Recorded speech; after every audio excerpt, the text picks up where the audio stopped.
સુરત જિલ્લાના કોસંબા ખાતે ઈદગાહ ફળિયામાં પોલીસ દ્વારા દરોડા પાડીને ગેરકાયદેસર રીતે ચાલતા બાયોડીઝલના કાળા કારોબારનો પર્દાફાશ કરવામાં આવ્યો છે। કોસંબા પીઆઈ આરજે ઠુમ્મરને મળેલી બાતમીના આધારે પાડેલા દરોડા દરમિયાન આશરે 2.75 લાખની કિંમતનો 3400 લીટર શંકાસ્પદ બાયોડીઝલ જ્વલનશીલ પદાર્થનો જથ્થો ઝડપાયો હતો।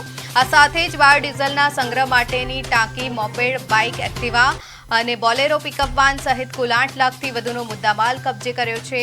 સુરત ગ્રામ્ય ડીવાયએસપી બીકે વનારના જણાવ્યા અનુસાર આ કૌભાંડમાં અગાઉ પણ આવા ગુનામાં સંડોવાયેલા અકબર ખાન શેખ સામે ગુનો નોંધી તેને વોન્ટેડ જાહેર કરાયો છે। નોંધનીય છે કે વર્ષ 2021માં કરંજ વિસ્તારમાંથી એસએમસી દ્વારા મોટું કારખાનું ઝડપાયા બાદ બાયોડીઝલની પ્રવૃત્તિઓ પર અંકુશ આવ્યો હતો, પરંતુ કોસંબાના આ બનાવથી ફરી એકવાર ગેરકાયદે બાયોડીઝલનો વેપલો માથું ઉચકી રહ્યો હોવાનું સામે આવ્યું છે।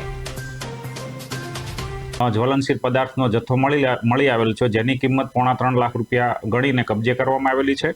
આ પિકઅપ બોલેરો વાન છે એ અને એક્ટિવા જે મોપેડ છે એ પણ પોલીસ દ્વારા જપ્ત કરવામાં આવેલું છે। હાલ આ જે અકબર શેખ કરીને જે આરોપી છે તે તથા તપાસમાં જે નીકળે કે ભાઈ જેમાં એ કોની પાસેથી લેતો હતો, કોને આપતો હતો અને આ સિન્ડિકેટની અંદર કોણ કોણ સંકળાયેલું છે એ તમામ વિરુદ્ધમાં હાલ સરકાર તરફે police inspector Shri RJ Thummar દ્વારા ફરિયાદ આપવામાં આવેલી છે અને એની આગળની તપાસ હાલ કરવામાં આવી રહેલ છે।